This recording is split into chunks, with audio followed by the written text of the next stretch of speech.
Hello friends, welcome to my channel easy way of learning with Akash Kumar.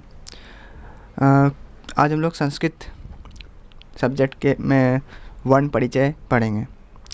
Keep watching till the end and if you are new on my channel then please subscribe my channel and if you like this video then hit the like button and share with your friends. तो आइए हम लोग संस्कृत आज पढ़ते हैं। संस्कृत में है वर्ण परिचय, यानी कि हम लोग इसमें वर्ण के बारे में चर्चा करेंगे, यानी वर्ण को जानेंगे। क्या होता है वर्ण, कितने प्रकार के होते हैं वर्ण, तो आइए देखते हैं। सबसे पहला हम लोग संस्कृत के विषय में कुछ जानते हैं। भारतवर्ष की सबसे प्राचीन भाषा संस्कृत भाषा है। इसका नाम देववाणी देव भाषा भी है। संस्कृत भाषा प्रायः सभी प्रादेशिक भाषाओं की जननी है, जैसे हिंदी, गुजराती, बंगला, मराठी, तमिल आदि। और संस्कृत की लिपि देवनागरी है। जैसे कि हिंदी की लिपि देवनागरी होती है, तो उसी तरह संस्कृत का भी लिपि देवनागरी होता है। और संस्कृत सबसे प्राचीन भाषा है और इसे देववाणी और देवभाषा भी कहा जाता है। संस्कृत सभी भाषाओं की जननी है, क्योंकि अधिक से अधिक जितने भी भाषा बोले जाते हैं वो सब का लिंक संस्कृत से जुड़ा हुआ है। ठीक है। और जिस भाषा में हम लोग संस्कृत लिखते हैं वो कौन सा भाषा है, कौन सा लिपि है, किस भाषा में संस्कृत लिखते हैं, किस लिपि में लिखते हैं, तो वो है देवनागरी। जो कि आप यहाँ स्क्रीन पे देख भी पा रहे हैं, जो लिखा हुआ है ये देवनागरी भाषा में ही लिखा हुआ है। तो हर भाषा का अपना लिपि होता है। तो आइए देखते हैं आगे। भाषा की सबसे छोटी ध्वनि को वर्ण कहते हैं। जैसा कि हम जानते हैं कि भाषा क्या होता है, तो भाषा ध्वनि का सबसे छोटा रूप होता है।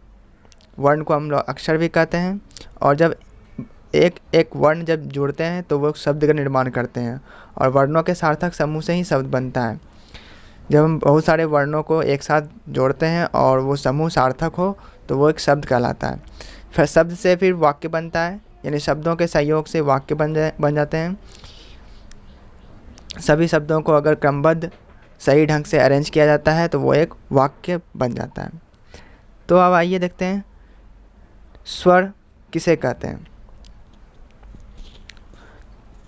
तो जितने भी वर्ण हैं उसमें कुछ स्वर हैं, कुछ व्यंजन हैं। तो स्वर किसे कहते हैं? ऐसे वर्ण जिनका उच्चारण स्वतंत्र रूप से किया जाए वे स्वर कहलाते हैं। उदाहरण जैसे अ, आ, ई, उ, री, लृ, ए, ऐ, ओ, औ। तो ये जितने भी वर्ण हम बोले ये सभी स्वर हैं। तो इन स्वरों को दो भागों में बांटा गया है। यानी स्वर के कितने भेद हैं? तो स्वर के दो भेद होते हैं। पहला है ह्रस्व स्वर, दूसरा है दीर्घ स्वर। तो ह्रस्व स्वर क्या क्या होता है? तो ह्रस्व स्वर में आ, हर्षहु, री, लृ, ये जो है 5 अक्षर है। तो इसमें ये आ है ना, फिर उ और री, लृ, ये आता है ह्रस्व स्वर में। ह्रस्व मतलब जिसको बोलने में कम समय लगता है, इसको भी अभी डिस्कस करेंगे आगे। उसके बाद है दूसरा दीर्घ स्वर। दीर्घ से मतलब है कि देर होना, है ना, यानी बड़ा साउंड निकलना। तो आ, ई, उ, री, तो बोलने में समय लग रहा है, तो ऐसे स्वर को बोलते हैं दीर्घ स्वर। एक और स्वर होता है जो इनसे भी ज़्यादा समय लगाता है, उसको हम लोग प्लुत स्वर बोलते हैं। तो जैसे ओम बोलते हैं ना, तो ये इसमें प्लुत स्वर का उपयोग होता है। उसके बाद हम लोग देखते हैं कि ह्रस्व स्वर किसे कहते हैं। जिस स्वर के उच्चारण में एक मात्रा का समय लगे उसे ह्रस्व स्वर कहते हैं। यथा मतलब जैसे अ, ई, उ, री, लृ, तो इसको बोलने में कम समय लगा, यानी कि जैसे एक मात्रा में, जैसे एक भावेल होता है ना, तो जितना भावेल उतना समय लगता है। तो एक भावेल का कम समय लगेगा, दो भावेल का ज़्यादा समय लगेगा। भावेल मतलब स्वर होता है। तो यहाँ पे मात्रा हम कह रहे हैं, तो एक मात्रा का मतलब कम समय, दो मात्रा का मतलब उससे ज़्यादा समय, और तीन मात्रा का मतलब उससे भी ज़्यादा समय, यानी 2 गुना। उसके बाद है दीर्घ स्वर। तो दीर्घ स्वर किसे कहते हैं? जिस स्वर के उच्चारण में 2 मात्रा का समय लगे उसे दीर्घ स्वर कहते हैं। जैसे कि यथा आ, ई, उ, री, ए, ऐ, ओ, औ। तो ये दीर्घ स्वर है। और हम लोग यहाँ पढ़े थे लृ। तो लृ जो है उसका प्रयोग वैदिक संस्कृत में किया जाता है, ठीक है। और इससे कोई शब्द निर्माण नहीं होता है, इसका बस उपयोग होता है। इसका उपयोग भी अब कम हो चुका है, तो पहले होता था ये। तो इन दोनों का कम यूज़ होता है। और लृ जो है इसे वैदिक संस्कृत में प्रयोग किया जाता है। उसके बाद हम लोग देखते हैं व्यंजन किसे कहते हैं। व्यंजन स्वरों की सहायता से उच्चारित होने वाले सभी वर्ण व्यंजन वर्ण कहलाते हैं। यानी कि जिस वर्ण का उच्चारण हम स्वर की सहायता से करते हैं। स्वर क्या क्या है? अ, आ, ई, ये सब क्या है? स्वर है। तो इनके सहायता से जिस वर्ण का उच्चारण होता है उसे हम व्यंजन वर्ण कहते हैं। तो उनमें हम लोग इसमें कुछ और भी देखेंगे कि व्यंजन में जब तक स्वर नहीं मिलता तब तक व्यंजन का उच्चारण अधूरा होता है। यानी जब तक व्यंजन में स्वर नहीं मिलेगा तो वो अधूरा होता है। जिस व्यंजन वर्ण में स्वर नहीं होता वो वर्ण हल, यानी कि हल साइन, यानी कि जो तिरछा लाइन होता है उससे हम लोग उसको दिखाते हैं कि उसमें स्वर नहीं है। जैसा कि आप यहाँ पे देख पा रहे हैं कि क में दिख रहा है कि क हलंत है, ख हलंत है, ग हलंत है। तो ये दिखा रहा है कि इसमें स्वर नहीं है। यानी अब कहीं भी आप देखिएगा कि किसी अक्षर में हलंत लगा हुआ है, इसका मतलब है कि उसमें स्वर नहीं है। तो ऐसे अक्षर को हम आधा अक्षर कहते हैं, यानी अधूरा कहते हैं। तो इसको हम आधा अक्षर में लिख सकते हैं, ठीक है। तो ये हलंत लगा हुआ इसका मतलब भी आधा ही है, मतलब इसका स्वर नहीं है। जब इसमें स्वर मिल जाएगा तो ये पूर्ण हो जाएगा, तब इसका उच्चारण हम अच्छे से कर सकते। इसके बाद है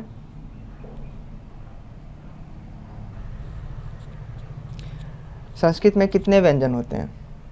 तो संस्कृत में 33 व्यंजन होते हैं।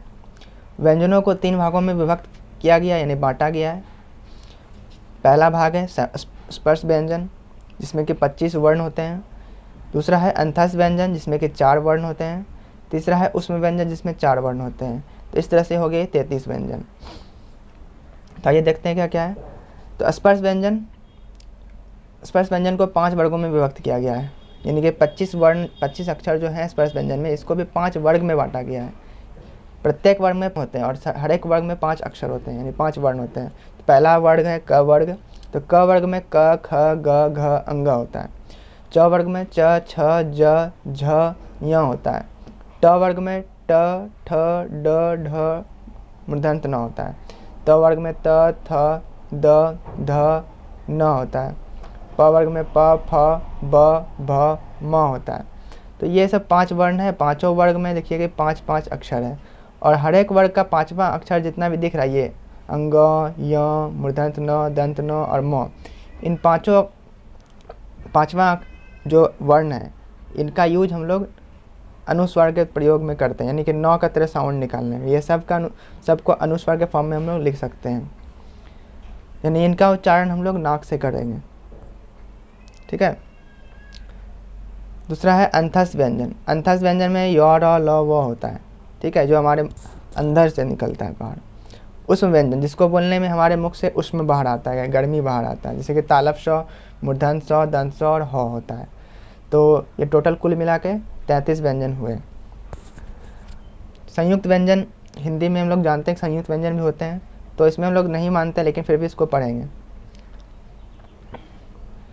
तो उससे पहले अयोगवा देख लेते हैं। तो अयोगवा किसे कहते हैं?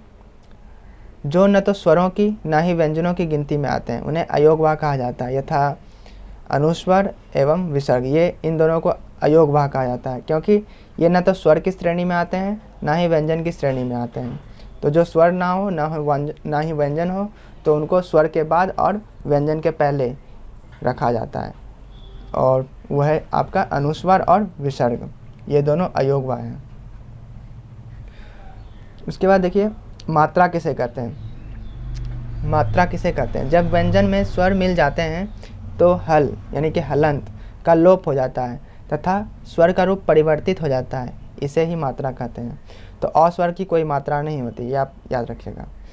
यानी कि जब किसी व्यंजन में स्वर मिल जाते हैं तो जो हलंत होता है, यानी कि जब हम स्वर के बिना लिखते हैं तो तब हम हलंत लगाते हैं, लेकिन जैसे ही उसमें कोई स्वर मिल जाता है तो उसका हलंत लोप हो जाता है, उसका हलंत क्या होता है, लोप, यानी कि गायब हो जाता है, यानी वो पूर्ण व्यंजन बन जाता है और इसका रूप परिवर्तित हो जाता है। ठीक है, स्वर का रूप परिवर्तित हो जाता है, इसे ही मात्रा कहते हैं, यानी कि स्वर का रूप बदल के एक चिन्ह की तरह उपयोग हो जाता है, उसको हम लोग मात्रा कहते हैं, वो भी अभी देखेंगे। तो आइए देखते हैं क्या होता है स्वर और व्यंजन। तो स्वर रहित व्यंजन का रूप इस तरह होता है, हलंत लगा कर लिखते हैं।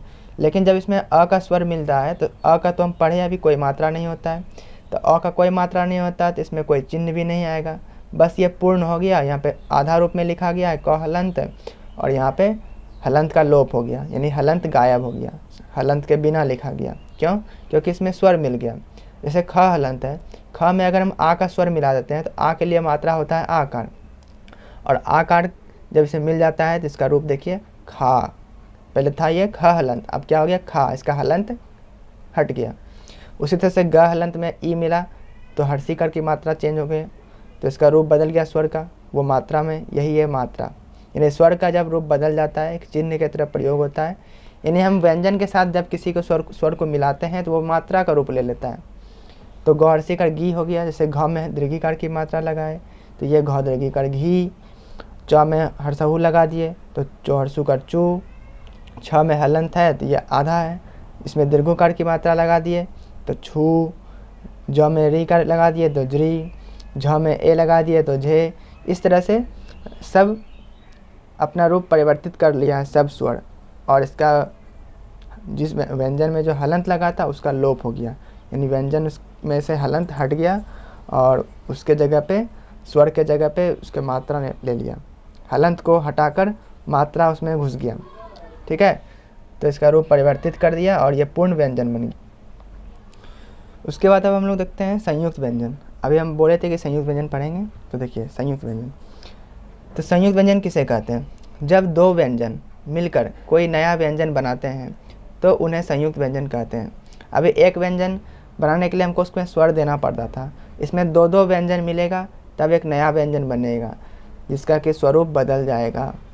कुछ ऐसे भी व्यंजन होते हैं संयुक्त व्यंजन जिसके स्वरूप नहीं बदलते हैं, उसको जैसे का जैसे हम लोग लिखते हैं, एक आधा एक पूर्ण दोनों को मिला देते हैं तो वो संयुक्त व्यंजन होता है। और कुछ ऐसे होते हैं जिसका रूप ही बदल जाता है। तो जैसे यहाँ देखिए, तो दो व्यंजन जैसे कि प है, यहाँ पे र है, तो ये प का कोई स्वर नहीं है यहाँ पे, और इस र का एक स्वर है, तो प हलंत और र पूरा है ना, ये र जो है यहाँ पे स्वर सहित है, तो इसका रूप बदल के क्या बन गया प्र, यानी प में र बदलने लग गया, तो इससे एक शब्द है प्रकार। दूसरा देखिए तालव स्व हलंत है, इसमें इसका कोई स्वर नहीं है, इसके बाद जो व्यंजन आ रहा है र हलंत, इसका स्वर है अ, तो यह बन गया दोनों मिलकर स्र, तो इसका रूप देखिए बदल गया है ना। उसके बाद है द हलंत, य हलंत अ, यानी द हलंत है, इसका स्वर नहीं है, यानी ये आधा है, अधूरा है, और ये पूरा है। तो जब एक आधा व्यंजन पूर्ण व्यंजन के साथ मिलता है तो वो संयुक्त व्यंजन हो जाता है, और इसको हम लोग संयुक्त व्यंजन कहते हैं। और देखिए इसका रूप बदल गया है, इसको हम लोग द्य कहते हैं, जैसे कि विद्यालय, जैसे कि विद्युत, तो उसमें यूज़ होता है ये द्य। तो हम द्य को अलग ढंग से भी लिख सकते हैं और इस तरह से भी लिख सकते हैं। तो ये जो है इसका बदला हुआ रूप है। अगर हम इसको नहीं बदलना चाहते हैं तो द हलंत का हलंत रखेंगे और य में हर्षु कार लगा देंगे, तो इसको हम ऐसे भी लिख सकते हैं विद्युत। ठीक है, अब देखिए दूसरा द हलंत व हलंत अ, तो ये अधूरा द है और ये पूरा व है, दोनों मिक्स हो गया और बन गया द्व, जिसका यूज़ हम लोग द्वितीय लिखने में किए हैं। तो इस तरह से संयुक्त व्यंजन लिखा जाता है। तो आइए देखते हैं वर्ण संयोजन किसे कहते हैं। अब हम लोग वर्ण के बारे में जान गए, अब वर्ण को तोड़ेंगे और वर्ण को जोड़ेंगे, कैसे जोड़ा जाता है कैसे तोड़ा जाता है। तो वर्ण संयोजन मतलब वर्ण को जोड़ना, संयोजित करना, निर्माण करना, वर्णों को जोड़कर शब्दों का निर्माण करते हैं। तो वर्णों को आपस में जोड़ने पर शब्द का निर्माण होता है, और शब्द निर्माण को ही हम क्या कहते हैं, वर्ण संयोजन या फिर वर्ण संयोग कहते हैं या वर्ण संयोजन कहते हैं। तो यहाँ पे एग्जाम्पल दिया हुआ है, वह हलंत हर्षही, देखिए लाल अक्षर में लिखा हुआ है, लाल रंग में लिखा गया है, वो स्वर है, और जो काला में है वो व्यंजन है। जब स्वर व्यंजन के साथ मिल जाता है तो हलंत का लोप हो जाता है। तो यहाँ पे देखिए हलंत नहीं लिखा हुआ है किसी में, तो वो हलंत हर्षई।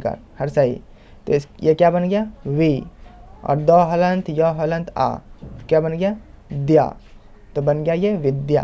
तो इस तरह से वर्णों को जोड़कर शब्द निर्माण होता है। उसी तरह से नीचे दिया हुआ है कंदुकम, उद्यानम, तो ये सब वर्ण संयोजन इसको कहते हैं। अब हम लोग पढ़ेंगे कि वर्ण का विच्छेद कैसे करते हैं। ठीक है, तो वर्णों के सार्थक समूह से वर्ण शब्द बनता है, यानी कि वर्ण जब सार्थक समूह में हो तो उसको हम शब्द कहते हैं। और इन्हीं वर्णों को यदि अलग अलग लिखा जाए तो वर्ण विच्छेद कहते हैं, वर्ण विच्छेद कहलाता है ये। ठीक है, तो वर्ण विच्छेद सीखने के बाद आपको ये भी पता चल जाएगा कि कौन सा शब्द अकारांत है, आकारांत है, या ईकारांत, ईकारांत, ऊकारांत, ऊकारांत, रीकारांत, या व्यंजनांत या हलंत शब्द है, ये पता चलता है। तो कैसे पता चलता है वो भी देखेंगे। तो वर्ण विच्छेद में अंतिम स्वर के अनुसार ही वे अकारांत, आकारांत, ईकारांत, ईकारांत, ऊकारांत, ऊकारांत, रीकारांत, व्यंजनांत, हलंत शब्द कहलाते हैं। तो ये सब वर्ण विच्छेद करने आप सीख जाइएगा, आपको अंतिम स्वर आपको पता चल जाएगा जब वर्ण विच्छेद कीजिएगा। तो बिना किए भी आप देख सकते हैं, पता कर सकते हैं, अगर आप प्रैक्टिस कर चुके हैं बहुत बार। तो प्रैक्टिस करने से सब कुछ आसान हो जाता है। तो देखिए कैसे होता है। यदि किसी शब्द के अंत में व्यंजन वर्ण आए तो वह शब्द हलंत कहलाता है। तो हलंत यहाँ पे हम यूज़ किए, व्यंजनांत और हलंत दोनों एक ही चीज़ है। ठीक है, तो इसको क्या कहते हैं हलंत। तो यानी कि जो शब्द के अंत में स्वर होता है उसको आकारांत, आकारांत ये सब स्वर है, आ ई स्वर है। लेकिन जिस शब्द के अंत में व्यंजन होगा तो उसको हम क्या बोलेंगे, उसको हलंत बोलेंगे या फिर व्यंजनांत ही बोल देंगे। ठीक है, तो एग्जांपल यहाँ दिया गया है सबका। जैसे हम एग्जांपल यहाँ लिए हैं, पहला देश। तो देश में अगर हम इसको वर्ण विच्छेद करते हैं, देखिए द हलंत ए, दे, फिर तालव्य स्वर हलंत अ, श, दे श, तो देश हो गया। लेकिन जब इसको विच्छेद किया तो देखिए इसका स्वर हमको अंतिम में नजर आया अ, तो इसका अंतिम स्वर अ है। जैसा कि यहाँ दिख रहा है लास्ट के सब अक्षर में कोई भी मात्रा नहीं लगा है। तो किस स्वर का कोई मात्रा नहीं होता, तो अ स्वर का कोई मात्रा नहीं होता। यानी इस शब्द के अंत में कोई मात्रा नहीं है, इसका मतलब इसमें अस्वर है। तो अस्वर है अंत में तो इसको आकारांत कहेंगे, ऐसे शब्दों को आकारांत कहेंगे। जिस शब्द के अंत में आ का स्वर आए उसको आकारांत, जिस शब्द के अंत में हर्षीकार आए उसको ईकारांत, जिस शब्द के अंत में दीर्घीकार आए उसको ईकारांत, और जिस शब्द के अंत में हर्षुकार आए उसको हर्षहु आए उसको ऊकारांत। इसी तरह से जो स्वर आए उसको वैसा कारांत बोलते हैं। और यहाँ लास्ट वाला में देख रहे हैं कि ज हलंत अ, ज, ग हलंत अ, ग, और लास्ट का अक्षर में कोई स्वर ही नहीं है, त हलंत खाली लिखा हुआ है। यानी हलंत से अंत हो रहा है इसका, इसलिए इसको हम हलंत भी कह सकते हैं या व्यंजनांत कह सकते हैं। तो आगे देखिए फिर क्या, ये तो था शब्द के बारे में। अब हम लोग देखेंगे कि लिंग वचन कितने कितने होते हैं। तो संस्कृत में कितने लिंग होते हैं, तो संस्कृत में 3 लिंग होते हैं, हिंदी में 2 होते हैं और संस्कृत में 3 होते हैं, पुल्लिंग, स्त्रीलिंग और नपुंसक लिंग। ठीक है, पुल्लिंग का मतलब है पुरुष से संबंधित, स्त्रीलिंग मतलब स्त्री से संबंधित, और नपुंसक लिंग वह जो ना तो स्त्रीलिंग हो ना ही पुल्लिंग हो, कोई वस्तु हो, नॉन लिविंग थिंग इसको। इसके बाद है संस्कृत में कितने वचन होते हैं, तो संस्कृत में 3 वचन होते हैं, एक वचन, द्विवचन, बहुवचन। हिंदी में 2 होते हैं, एक वचन और बहुवचन, लेकिन संस्कृत में एक वचन, द्विवचन, बहुवचन। एक का मतलब एक, द्वि का मतलब 2 और बहु का मतलब अनेक। तो इस तरह से आज हम लोग यहाँ तक ही पढ़ेंगे। अगले वीडियो में इसके आगे हम लोग पढ़ेंगे कि कैसे आकारांत पुल्लिंग या आकारांत स्त्रीलिंग पुल्लिंग जो भी हो, जितना तरह का शब्द होता है उसका कैसे हम लोग एक वचन, द्विवचन, बहुवचन में लिखते हैं, क्या रूप होता है उनका। तो इसके बारे में आगे अगले वीडियो में देखेंगे। तो थैंक यू फॉर वॉचिंग।